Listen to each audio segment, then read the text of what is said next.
Science subject बहुत ही interesting subject होता है। और अगर हम साइंस की बात करें तो साइंस को हम 3 पार्ट में डिवाइड करते हैं, फिजिक्स, केमिस्ट्री और बायोलॉजी।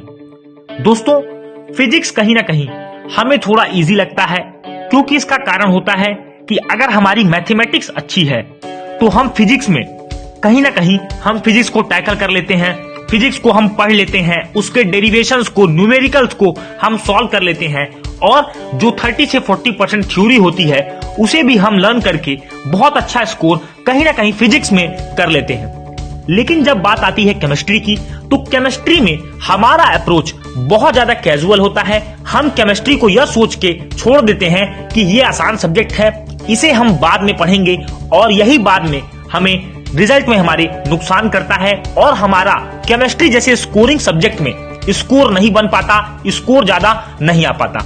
तो आज मैं आपको इस वीडियो में बहुत ही सिंप्लीफाइड तरीके से, बहुत ही सिंपल वे में यह बताने वाला हूं कि अपनी केमिस्ट्री की तैयारी कैसे करें, केमिस्ट्री सब्जेक्ट को आप कैसे स्ट्रॉन्ग करें। सबसे पहले जानिए दोस्तों, हमने जब मैथमेटिक्स की शुरुआत की, जब हम मैथमेटिक्स पढ़ते थे या हमने इंग्लिश की शुरुआत की, तो हम इंग्लिश में सबसे पहले अल्फाबेट्स का नॉलेज लेते हैं, वॉवेल्स और कॉन्सोनेंट को हम छांटते हैं कि कितने वॉवेल्स हैं, कितने कॉन्सोनेंट्स हैं, ये सारी बातें हम जानते हैं। इसी बेस पर हम अपने इंग्लिश के फंडामेंटल को तेज करते हैं। और मैं अगर मैथमेटिक्स की बात करूं तो मैथमेटिक्स में सबसे पहले हम काउंटिंग सीखते हैं, 1 से 100, प्लस माइनस, डिवीजन, मल्टीप्लिकेशन। ये फंडामेंटल 4 ऑपरेशंस हैं जिनको सीखने के बाद हम अपने मैथमेटिक्स की दोस्तों यहाँ पर बेस बनाते हैं, और उसी पे हमारी फाउंडेशन, उसी पे हमारी मैथमेटिक्स की बिल्डिंग खड़ी होती है।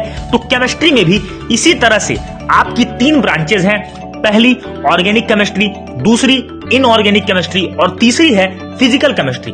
मैं आपको एक एक करके बताने वाला हूं किस तरह से आपको इन तीनों ही ब्रांच पे कमांड पाना है, किस तरह से आपको इन तीनों ही ब्रांच को इतना स्ट्रॉन्ग करना है जिससे आपके एग्जाम्स में बहुत अच्छे स्कोर आए। और शुरुआत से अगर आप तैयारी करना चाहते हैं तो आप कैसे शुरुआत करें।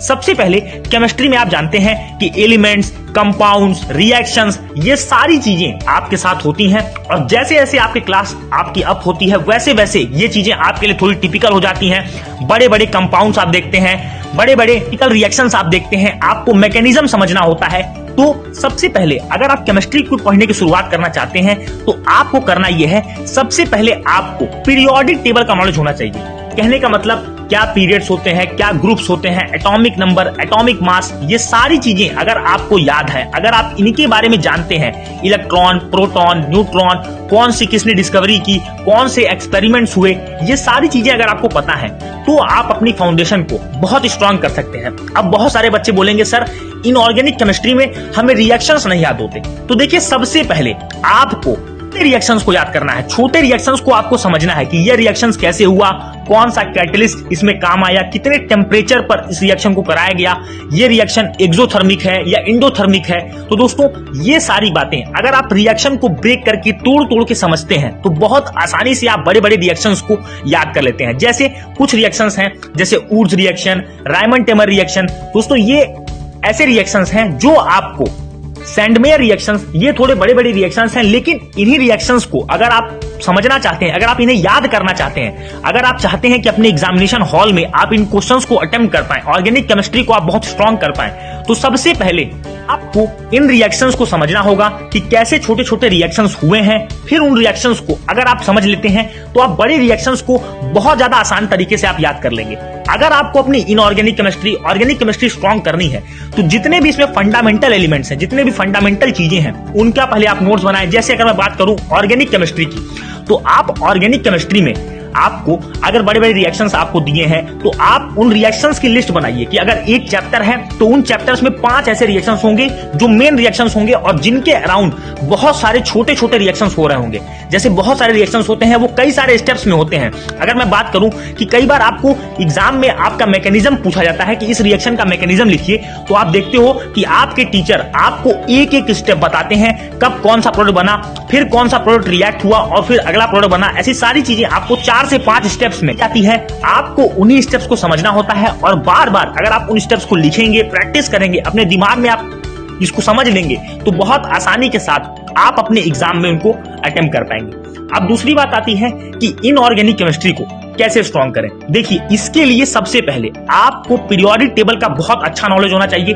आपको यह पता होना चाहिए कौन सा एलिमेंट का एटॉमिक नंबर क्या है, एटॉमिक मास क्या है। ये सारी बातें आपके दिमाग में अगर क्लिक है, अगर आपको ये सारी बातें पता है कि कौन सा एलिमेंट एस ब्लॉक का है, कौन सा एलिमेंट पी ब्लॉक का है, कौन सा डी एंड एफ ब्लॉक का है, डी एंड एफ ब्लॉक के एलिमेंट्स कौन सी प्रॉपर्टी शो करते हैं, पी ब्लॉक के एलिमेंट्स क्या प्रॉपर्टी शो करते हैं, एस ब्लॉक के एलिमेंट क्या प्रॉपर्टी शो करते हैं, अगर आप इन सारी चीजों को जानते हैं तो बहुत आसानी के साथ आप अपनी इनऑर्गेनिक केमिस्ट्री को आप स्ट्रॉन्ग कर लेंगे। अब बात आती है फिजिकल केमिस्ट्री की। देखिए, फिजिकल केमिस्ट्री में प्रॉब्लम उन्हीं को होती है जिनका मैथमेटिक्स, जिनके न्यूमेरिकल पोर्शन थोड़ी वीक होती है, क्योंकि फिजिकल केमिस्ट्री में आपको कॉन्सेप्ट्स के साथ साथ न्यूमेरिकल प्रैक्टिस करनी होती है। और मैं यह मानता हूं, अगर आप मैथ साइड से हैं, अगर आपने मैथमेटिक्स साइड ली हुई है, अगर आप पीसीएम ग्रुप से हैं, तो आपके लिए फिजिकल केमिस्ट्री सबसे इजी हो जाती है, क्योंकि कहीं ना कहीं आप लोग न्यूमेरिकल्स लगाने में आप थोड़े परफेक्ट होते हो। अगर आप थोड़े बायोलॉजी से हो तब आपको थोड़ी प्रॉब्लम होती है, क्योंकि जनरली बायो वाले फिजिकल केमिस्ट्री को इग्नोर कर देते हैं और ये गलती होती है। आप लोग फिजिकल केमिस्ट्री को जो पहले फॉर्मूलेज हैं उन फॉर्मूलेज को लिखिए, पहले फॉर्मूलेज की एक एक टर्म को आप समझिए। फॉर्मूले में कोई टर्म दिया है तो उसकी क्या वैल्यू है, उसका क्या मतलब है, ये सारी बातें अगर आपको समझ में आ गई तो आप अपनी केमिस्ट्री की तीनों ही ब्रांच को बहुत अच्छे तरीके से आप स्ट्रॉन्ग कर लेंगे। और यकीन मानिए, जितना आप मैथमेटिक्स और फिजिक्स में एफर्ट लगाते हैं उसका अगर आप 70 से 80% भी केमिस्ट्री में लगाएंगे तो आपके स्कोर मैथमेटिक्स और फिजिक्स से ज्यादा केमिस्ट्री में होने वाले हैं। इस बात की मैं आपको गारंटी देता हूं। तो दोस्तों, ये कुछ ऐसी टिप्स थी जिनकी मदद से आप केमिस्ट्री की तैयारी कर सकते हैं, केमिस्ट्री को स्ट्रॉन्ग कैसे बना सकते हैं, इस बात का मैंने आपका दोस्तों सोल्यूशन किया है। अगर आपको वीडियो अच्छा लगा है तो वीडियो को लाइक करना मत भूलिएगा। चैनल पर पहली बार विजिट कर रहे हैं तो चैनल को सब्सक्राइब जरूर करिए, नोटिफिकेशन को जरूर टैप करिएगा। मिलेंगे अपने अगले वीडियो में, तब तक के लिए thank you and have a wonderful day ahead.